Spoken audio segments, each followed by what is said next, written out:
awestruck.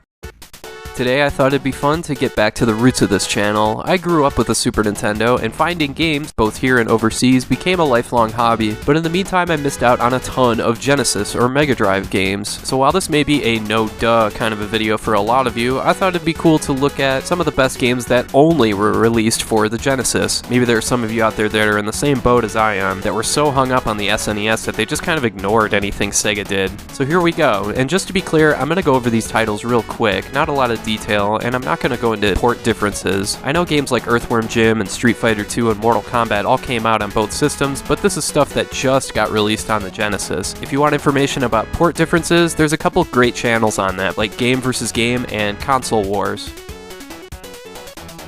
Might as well start with the most obvious of the obvious, Sonic 1, 2, and 3, and Sonic and Knuckles. Well, no frickin' duh. I will at least say though that these games highlight something that's hardly represented at all on any Super Nintendo game, and that's the combination of twitch controls, level design, and memorization. In other words, the Sonic games get better the more you play them, because then you get used to the level design and learn to anticipate the way things are laid out, and as a result, you just get faster and faster, and the faster you get, the more addicting the gameplay. And of course, that's all predicated on the fantastic level design that I think reached its peak in Sonic 2. It's safe to say that no SNES games came close to what the Sonic games on the Genesis bring to the table.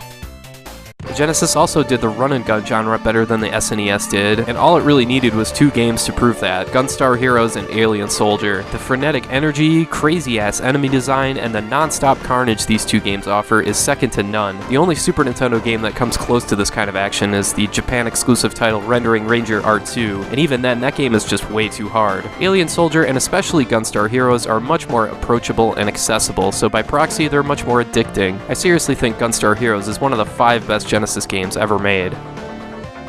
Moving on, the Super Nintendo's problems with shoot-em-ups are well documented. Games that could have been good, like Gradius 3 and Super R-Type, were marred by crippling and unpredictable slowdown that came and went as you played. The Genesis hardware lent itself in a much better way to shoot-em-up gameplay, to the point that it created all-time classics like Thunder Force 4 and MUSHA. Look, the SNES still had some really good shoot-em-ups, but nothing was going to touch games like these two. And even then, there's more under-the-radar shoot-em-ups like Gaiares, Gleylancer, and Steel Empire, not to mention the rest of the games in the Thunder Force series, as well as the superior port of Raidentrad. The point is, if you like shoot-em-ups but you only had an SNES, you have like a dozen quality ones to choose from on the Genesis.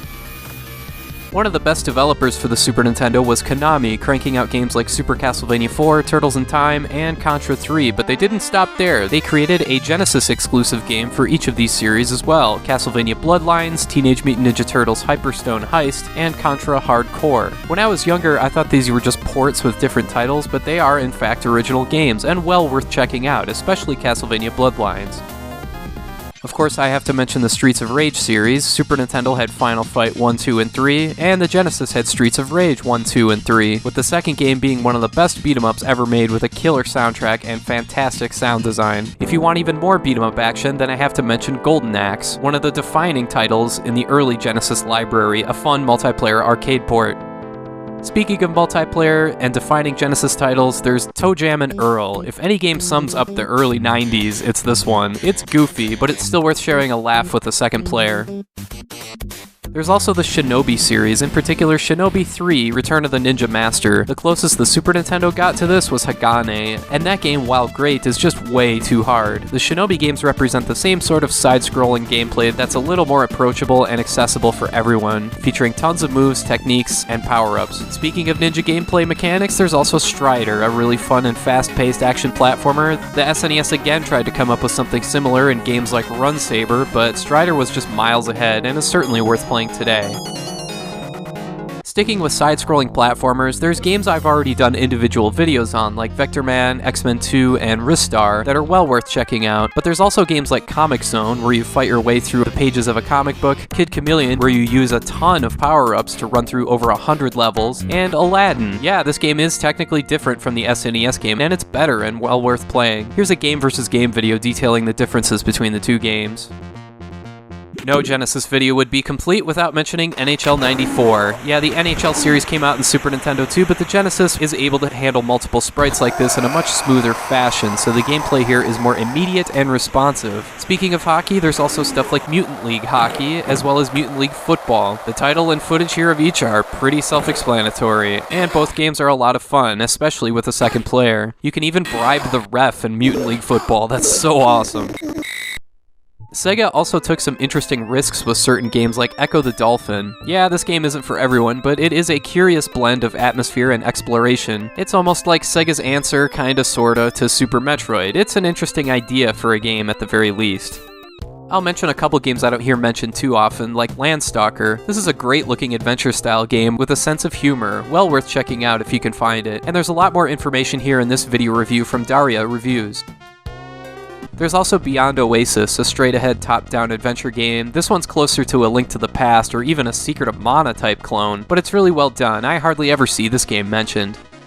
Last but not least, there's the RPG genre. Yeah, the Super Nintendo pretty much runs circles around the Genesis in this category, but there's still stuff like Phantasy Star IV. There's nothing revolutionary or really that original here, but it's just got that traditional JRPG type experience, so if that's what you're jonesing for and you've never played this one, it'll definitely scratch that itch. Plus the soundtrack here is frickin' great. But yeah, sure, the SNES had a ton of great role-playing games, but on the strategy RPG side of things, there wasn't a whole lot there. That's where you had to turn to the Genesis. Seriously, if you like strategy RPGs, or if you're completely new to the genre, and you've always wanted to dive in, play Shining Force 2. It's perfectly balanced in all aspects with an easy learning curve, plus it's great looking with an upbeat soundtrack, an engaging story, and a fun battle system with a lot of mechanics, but not too much that you get overwhelmed. Of any on this list, this is the one I wish I got on the Super Nintendo the most.